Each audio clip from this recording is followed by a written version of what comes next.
Жогорку Кеңештин депутаты Улукбек Ормонов өлкөдө үлпөт тойду маареке салтанаттарды маркумду акыркы сапарга узатуу ырым-жырымдарын тартипке келтирүү жөнүндө мыйзам долбоорун демилгелеп чыкты. Долбоор Жогорку Кеңештин сайтына тиркелип, коомдук талкууга коюлду. Бул биринчи кезекте биздин жалпы карапайым элде ушул маселе көтөрүлгөндүктөн жерлерде өзгөчө түштүк жергесинде өлүм житимге мындай чектөө айылдык аксакалдардын элдин ушул айылдын жаштарынын демилгеси менен чектөө киргизилген. Ошондуктан ошол чектөөлөрдү мыйзам түрүндө колдоо иретинде ушул мыйзам долбоору иштелип чыкты. Бул ушул ыксыз чыгымдарды азайтуу сапатчылыкка жол берүүнүн аракети. Той маареке, үй бүлөлүк салтанаттар жүздөн ашпаган адамды чакыруу менен жүргүзүлөт. Үлпөт тойлор 200гө чейинки адамга банкет менен bir күндүн ичинде өткөрүлөт. Никелешүүнү мамлекеттик каттоо салтаната 3төн ашык эмес жеңил автоунааны колдонуу менен өткөрүлөт. Сөөктүү коюу, жаназа окуу иш-чараларында катышуучулардын саны чектөөсүз. Бирок ири мүйүздүү мал жана жылкы союлбайт. Өлгөндөн кийин аза күтүү учуру боюнча ырымдарга 100дөн ашпаган адам чакырылат. Анда дагы чоң мал союуга болбойт.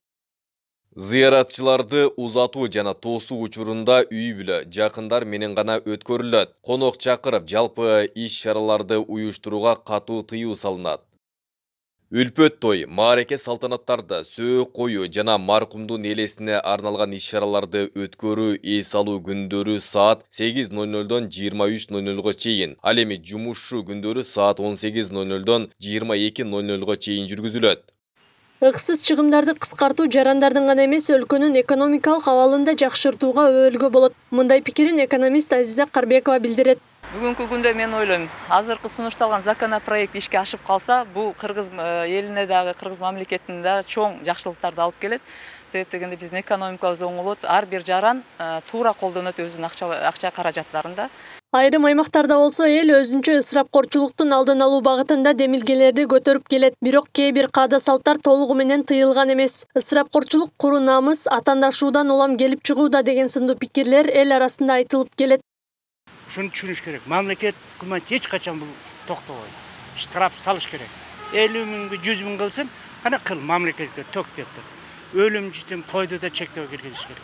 Бардыкы дарман менен, жоктук арман менен дегендей өтө эле ашыкча тойлор болуп кетти.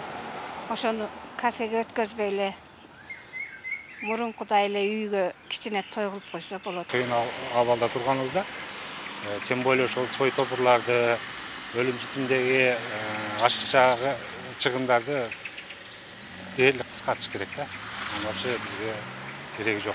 Биздин себеби бул шариятта деле жок мындай. Ашыкча чыгым деген нерсе болгон эмес.